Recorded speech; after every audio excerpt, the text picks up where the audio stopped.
এই আন্দোলনে যারা শহীদ হয়েছে তাদের নাম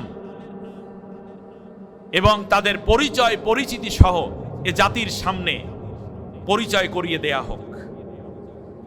এক। দ্বিতীয় হচ্ছে, যেই পরিবারে শাহাদাত হয়েছে সেই পরিবার সরকার দায়িত্ব নেবে সেই পরিবারের দেখাশোনার জন্য। তৃতীয় হচ্ছে, যারা আহত বাংলাদেশে উন্নত চিকিৎসা দিবেন। যদি এই চিকিৎসায় তাদের শারীরিক অবস্থা ফিরে না আসে, সুস্থতা প্রয়োজনে বিদেশে চিকিৎসার জন্য নেওয়া হোক এবং তাদের উন্নত চিকিৎসা দেওয়ার জন্য আমরা জোর দাবি করছি। কেবলমাত্র দোষী যারা তাদেরকেই আইনের আওতায় এনে আইনের আলোকে বিচার করা হোক, কোন নির্দোষকে যেন অ্যারেস্ট করে অত্যাচার করা না হয়। চতুর্থ হচ্ছে, যারা নির্দোষ জেলের প্রকোষ্ঠে রয়েছেন প্রত্যেককে অতি দ্রুত খালাস দেওয়ার জন্য, মুক্তি দেওয়ার জন্য আমরা দাবি করছি। পঞ্চম, মানবতা বিরোধী অপরাধের ট্রাইব্যুনাল গঠন করে নির্দোষ আলেমদেরকে হত্যা করা হয়েছে, ইসলামী আন্দোলনের কর্মীদেরকে হত্যা করা হয়েছে, এখনো কাউকে ফাঁসির ছেলের মধ্যে রাখা হয়েছে। এটা নিয়ে অনেক কথা রয়েছে। সুতরাং যাদেরকে এখনো বন্দী রাখা হয়েছে বিচার বিশ্লেষণ করে খুব দ্রুত তাদেরকে মুক্তির ফয়সালা করুন।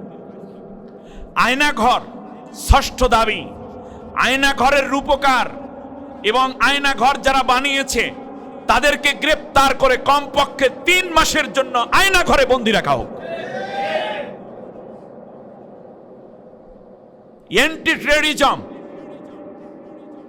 নামে, অ্যান্টি টেররিজম অর্থাৎ সন্ত্রাস বিরোধী যেই একটি কাজের মাধ্যমে বাংলাদেশের দাড়িওয়ালা, টুপিওয়ালা, নামাজি, রোজাদার, পরহেজগার, ছাত্র ছাত্রী এবং এই সাধারণ মুসল্লিদের যাদেরকে হেনস্থা করা হয়েছে তার পূর্ণ তদন্ত করার জন্য এখনই বলছি না, একটু সময় নিয়ে হলেও অ্যান্টি টেররিজমের সাথে যারা যুক্ত রয়েছে তাদেরকে আইনের কাঠগড়ায় দাঁড় করানো হোক।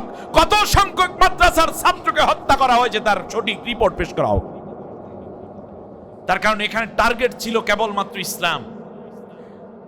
সপ্তম দাবি হচ্ছে, বাংলাদেশের শিক্ষা ব্যবস্থাটাকে শেষ করে দেওয়া হয়েছে। পুরো বই জুড়ে হিন্দু, বৌদ্ধ, খ্রিস্টানদের কাহিনী।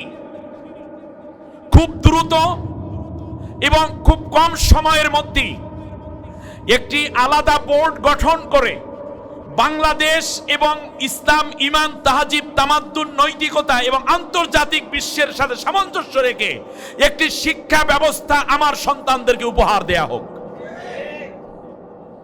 অষ্টম দাবি হচ্ছে, বাংলাদেশে যত হিন্দুপনা, ভারত থেকে আমদানি করা যত রকমের নষ্টামি আছে সবগুলোকে মুছে ফেলে দেয়া হোক। নবম দাবি হচ্ছে, আপনাদের কাছে হিন্দু, মুসলিম, বৌদ্ধ, খ্রিস্টান আমরা সবাই মিলে একই রাষ্ট্রের মানুষ, ঠিক না?